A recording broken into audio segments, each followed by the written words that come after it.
Tinha 15 anos e não era bonita, mas por dentro da magreza, a vastidão quase majestosa em que se movia como dentro de uma meditação, e dentro da nebulosidade algo precioso, que não se espreguiçava, não se comprometia, não se contaminava, que era intenso como uma joia, ela. E hoje vamos falar sobre este conto Preciosidade do livro Laços de Família da Clarice Lispector.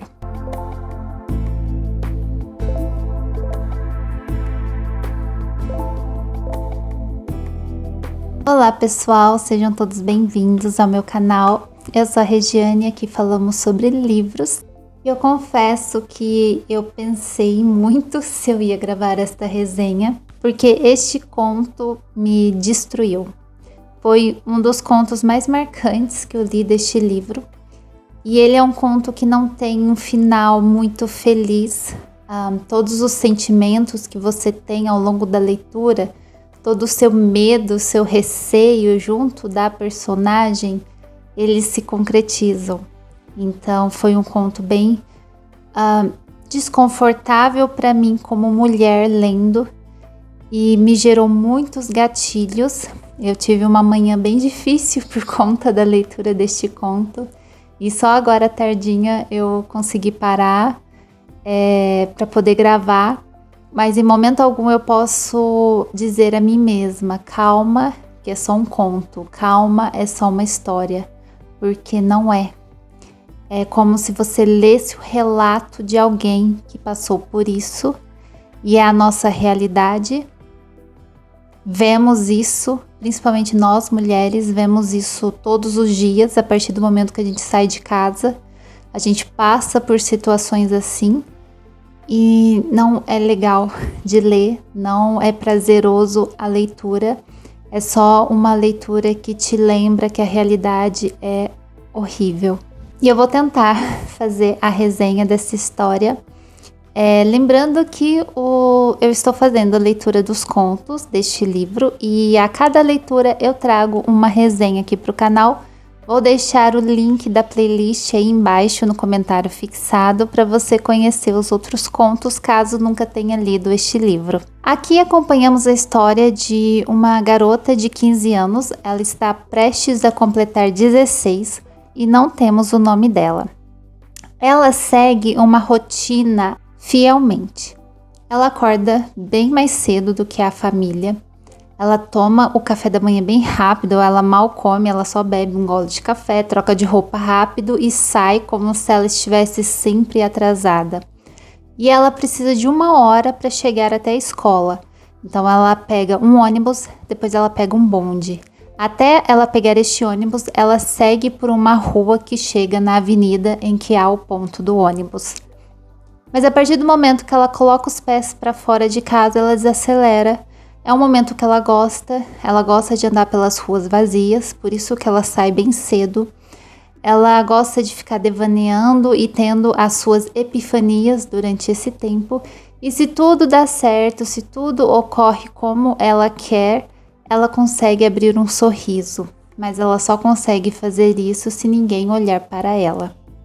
E a gente acompanha ela neste primeiro momento.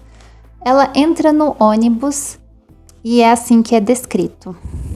Então subia, séria como uma missionária por causa dos operários no ônibus que poderiam lhe dizer alguma coisa. Aqueles homens que não eram mais rapazes, mas também de rapazes tinha medo. Medo também de meninos. Medo que lhe dissessem alguma coisa, que a olhassem muito. Na gravidade da boca fechada havia grande súplica, respeitassem-na. Assim que eu li este trecho, eu entendi sobre o que seria a história. E ela não entende este medo dela. Ela fica chateada por temer esses homens no ônibus. São todos homens cansados, né? Aqui é descrito como operários. Ou seja, eles saem todos os dias de manhã para trabalhar, depois voltam para casa. E ela entende que eles são pessoas ali, né, trabalhadoras, respeitáveis, que estão vivendo a vida deles, mas ela tem medo deles. E aí ela chega ao bonde, escolhia no bonde um banco, se possível vazio, ou, se tivesse sorte, sentava-se ao lado de alguma asseguradora mulher com uma trouxa de roupa no colo, por exemplo, e era a primeira trégua. Então, neste momento, ela escolhe um lugar seguro para ela, que seria ao lado de uma mulher, ou com sorte, né, um banco vazio. Só que esse medo dela ainda vai ser enfrentado novamente, porque quando ela chega à escola, ela tem que atravessar o corredor repleto de adolescentes, de jovens e de garotos. Ela tem que passar por eles e ela odeia isso. Até que, enfim, ela chega à sala de aula, senta na carteira e é onde ela tem paz. Onde, de repente, tudo se tornava sem importância e mais rápido e leve. Onde ela era tratada como um rapaz. Onde era inteligente. E ela volta para casa, sentindo todas as emoções novamente ao sair da escola até voltar para casa. E finalmente chega o dia seguinte. Ela vai viver essa rotina novamente, mas ela percebe que ela sai um pouco mais cedo que o normal. Ela está descendo a rua para chegar na avenida, para pegar o ônibus, e de repente vem 2 rapazes na direção dela. Ela está descendo, eles estão subindo, então eles vão se cruzar em algum momento. Isso gera um pânico enorme nela. Ela tem vontade de voltar, ela tem vontade de correr, ela tem vontade de sumir, mas ela não faz nada disso porque não teria um porquê ela fazer isso. Afinal, ela está andando na rua e 2 pessoas também estão andando na rua.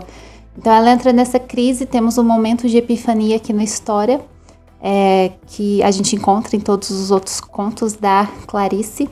E esse medo a consome. Eles vão olhar para mim, eu sei. Não há mais ninguém para eles olharem. Eles vão me olhar muito. Como recuar e depois nunca mais esquecer a vergonha de ter esperado em miséria atrás de uma porta? Ela queria voltar para casa e se esconder lá até eles sumirem rua acima. Mas ela não desistiu. É dito que das pernas heróicas continuou a andar. E esse andar, ela ouviu o barulho dos sapatos deles, ouviu o barulho dos sapatos dela. Fazei com que eles não digam nada. Fazei com que eles só pensem. Pensar eu deixo. E quando eles estão para se cruzarem, quando a gente acha que finalmente vai passar, era só um medo bobo dela, o pior acontece. Eles a tocam. 4 mãos tocam essa garota. Por um momento, eu li este trecho até o final do conto, eu achei que o ato violento mais agressivo, que eu não preciso dizer a palavra aqui, afinal o YouTube não deixa, mas você sabe o que é este ato. Eu achei que era este ato que tinha acontecido, mas depois eu reli e também pesquisando um pouco mais a respeito do conto, eu entendi que pode não ter sido o ato. Pode ter sido só o passar de mão, que é tão ruim quanto, mas menos agressivo. Eu vou ler o trecho para vocês e vocês interpretem aí se vocês acham que houve realmente o ato ou se foi só o passar de mãos. O que se seguiu foram 4 mãos difíceis. Foram 4 mãos que não sabiam o que queriam. 4 mãos erradas de quem não tinha vocação. 4 mãos que a tocaram tão inesperadamente que ela fez a coisa mais certa que poderia ter feito no mundo dos movimentos. Ficou paralisada. Eles, cujo papel predeterminado era apenas o de passar junto do escuro de seu medo, e então o primeiro dos 7 mistérios cairia. Eles que representariam apenas o horizonte de um só passo aproximado. Eles não compreenderam a função que tinham e, com a individualidade dos que têm medo, haviam atacado. Foi menos de uma fração de segundo na rua tranquila. Numa fração de segundo, a tocaram como se a eles coubessem todos os 7 mistérios. que ela conservou todos, e mais larva se tornou, e mais 7 anos de atraso. Ela não os olhou porque sua cara ficou voltada com serenidade para o nada. Mas pela pressa com que a magoaram, soube que eles tinham mais medo do que ela. Tão assustados que já não estavam mais ali. Corriam. Tinham medo que ela gritasse e as portas das casas, uma por uma, se abrissem. Ficou de pé, ouvindo com tranquila loucura os sapatos deles em fuga. E o maior medo dela, um medo que ela nem sabia do que se tratava, ela só sentia um medo dos homens, mas se concretizou. Esses 2 rapazes tocaram nela, seja com o ato violento, agressivo, ou seja somente o passar de mãos, eles tocaram nela. Recuou devagar até um muro corcunda, bem devagar, como se tivesse um braço quebrado, até que se encostou toda no muro, onde ficou inscrita, e então manteve-se parada. Ela entrou em um estado de choque com o que havia acabado de acontecer, e ela chega à escola com 2 horas de atraso. Então, mesmo ela tendo passado por tudo isso, ela chegou até o ponto de ônibus, pegou o bonde, foi para a escola, entra na sala de aula. Uma das meninas pergunta se ela estava bem, porque ela estava pálida.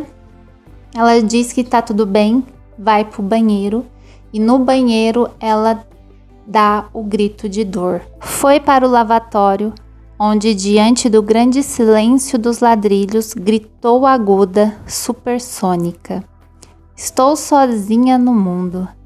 Nunca ninguém vai me ajudar. Nunca ninguém vai me amar. Estou sozinha no mundo." Ela não conta para ninguém o que aconteceu.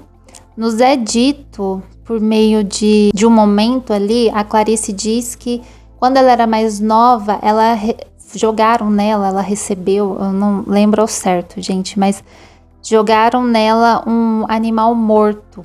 E ela nunca contou para ninguém isso que aconteceu.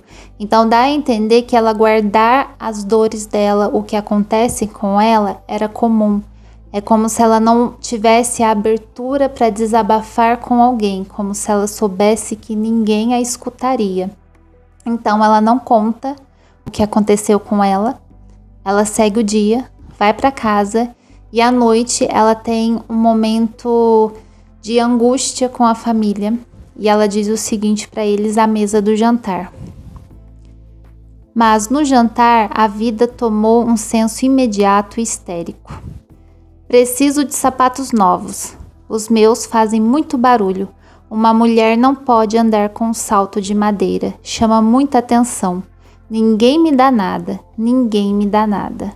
Estava tão frenética e estertorada que ninguém teve coragem de lhe dizer que não os ganharia. Só disseram: "Você não é uma mulher, e todo salto é de madeira." E no final a gente fica sabendo que ela ganhou os sapatos novos que ela queria. E o conto termina. Quando é dito aqui que a família dela diz para ela que ela não é uma mulher, é porque ela não é uma mulher ainda. Ela é uma menina de 15 anos que vai completar 16. Mas depois do que aconteceu com ela, ela entendeu que não. Ela não era mais vista lá fora da casa dela como uma menina. Ela era vista como uma mulher. E tinham aqueles que achavam que tinham o direito de exigir algo dela, como aqueles 2 rapazes fizeram. Há um foco bem grande aqui nos sapatos. Esses sapatos eles são mencionados no conto todo. E pesquisando, eu entendi que o fato dela querer esses sapatos novos é como se ela precisasse se equipar para a vida. Afinal, ela entendeu que agora ela era uma mulher. E esse medo que ela sentia era porque ela estava em uma transição de menina para mulher. E ela ainda vai viver essa transição durante um bom tempo, mas que de repente forçaram ela a olhar que muitos não veriam a transição, viriam apenas a mulher. Então ela precisava de um equipamento novo. E os sapatos, ele tem uma conexão entre o corpo e o chão físico, que é o que faz ela andar. É o que faz ela seguir em frente. E essa menina, ela sente, né, ao longo do conto, e nós sentimos também lendo, uma angústia muito grande, um medo muito grande. O tempo todo ela está angustiada e com medo. É só em alguns momentos em que ela consegue se livrar desse medo. E quando esses, né, garotos, quando essa violência acontece, ela encontra um rosto para esse medo. Então ela entende por que ela se incomodava com os olhares dos homens. É quando ela percebe que ela era vista como mulher, porque até então ela não entendia. Ela não entendia porque eles olhavam para ela e porque aquilo a incomodava. E o mais triste do conto é ver que ela descobriu que ela não estava mais segura, que toda vez que ela saísse de casa, aquele medo ainda a acompanharia, só que agora ela entendia o porquê. Antes, como uma menina, ela achava que ela precisava apenas seguir a rotina dela, viver a vida dela, e depois disso ela descobre que a vida não é tão simples, e ela se preocupar apenas com suas coisas de garota, suas coisas de escola, não bastaria, ela teria que se preocupar também com o outro toda vez que ela saísse de casa. E vemos aqui uma garota que vai sofrer, né? Tanto que ela sofre, ela tem esse momento de histeria, ela tem esse momento de dor no banheiro, mas ela pede os sapatos porque, apesar dela estar com aquela dor, ela sabe que ela tem que seguir em frente, mesmo carregando esse fardo com ela. E essa garota passa por uma experiência que todas nós mulheres já passamos. A descoberta desconfortável de que o próprio corpo passou a ser observado antes mesmo que nós sentíssemos que estávamos prontas para isso. Este foi um conto que ativou muitos gatilhos em mim. Eu me vi nessa menina. Eu me lembrei da minha pré-adolescência, dos meus 11 aos 14 anos. Eu tinha esse medo ao sair de casa, porque eu fui uma garota que cresceu muito rápido. Eu tive um desenvolvimento precoce. Aos 11 anos de idade, eu tinha mais de 1,60 de altura. Hoje eu tenho 1,73 e eu parei de crescer aos 12 anos. E eu sei que eu parei de crescer aos 12 anos, porque quando eu tinha 18, eu fui tomar uma vacina no posto de saúde.